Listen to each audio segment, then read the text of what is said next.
Well, it's week 6 since I turned 49, and as I go through this year, connecting the dots of my week with the dots in the lives of other people, we get to speak with somebody that wrote a speech called Connecting the Dots and gave it last year. So let's go meet somebody that has a little bit of a different job to the rest of us. Let's go meet Ariana Doolan. This is Ariana. She lives down the road from me and she does something not like anything else of the people I usually chat to. So let's ask her what that is. Ariana, what do you currently do? So I'm actually the candidate for the seat of Pumicestone for the Liberal National Party. Excellent. Now that's unusual. What's driving you to want to be a member of state government? I put my hand up to serve because I'm passionate about my community and I want to protect our lifestyle for future generations. How long have you lived in the area? So I've lived in the area of Beachmere for over 10 years now with my family. However, I did go to school at the Glasshouse Christian College because my dad was head of science there. Mum was at Caboolture High for some time. But it was just easier to just go with Dad. I spent a lot of time in the community either way, and I'm part of the BEPA group. So they're the Bribie Island Environmental Protection Agency who do a lot of advocacy for our turtles and protecting our environment, and then also a member of the Sandstone Point Lions Club. What are some of the things you love about this area? I love the beauty of it, like especially in Beachmere, I'm right on the water.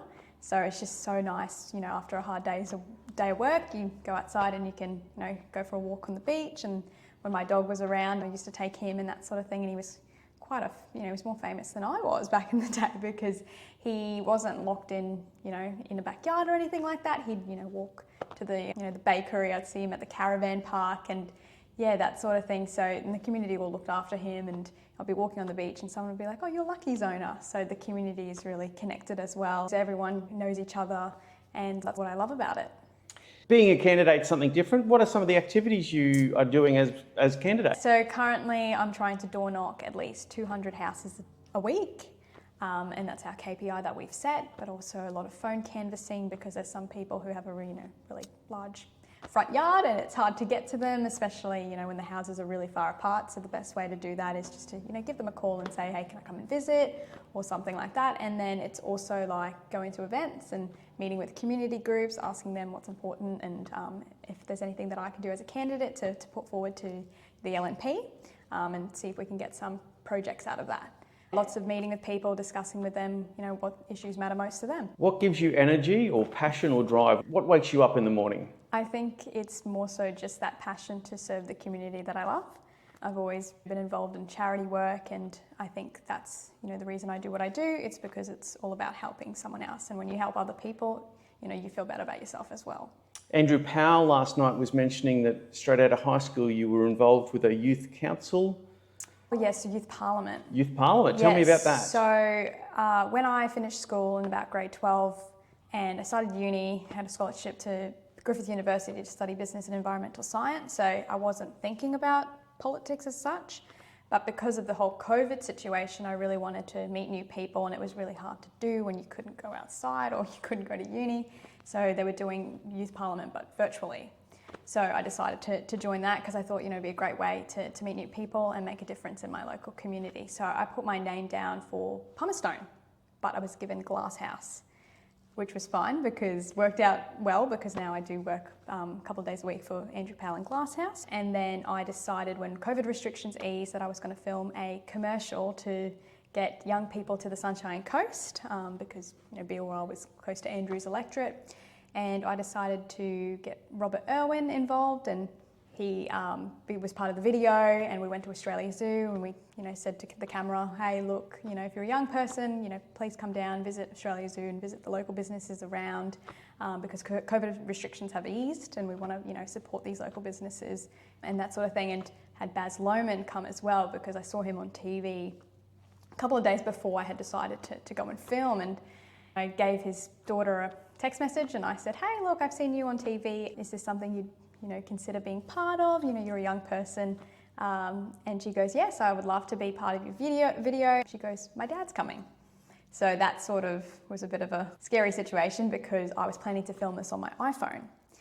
And he's Australia's most famous film director. So I called a friend who lives in Donnybrook. So said, hey, look, I'm filming this thing. I don't want to do it on my phone camera in front of Baz Luhrmann. Do you have a camera set up you can bring? And he said, yep, sure, if Baz is going to be there, I'll be there. So we turned up at Australia Zoo.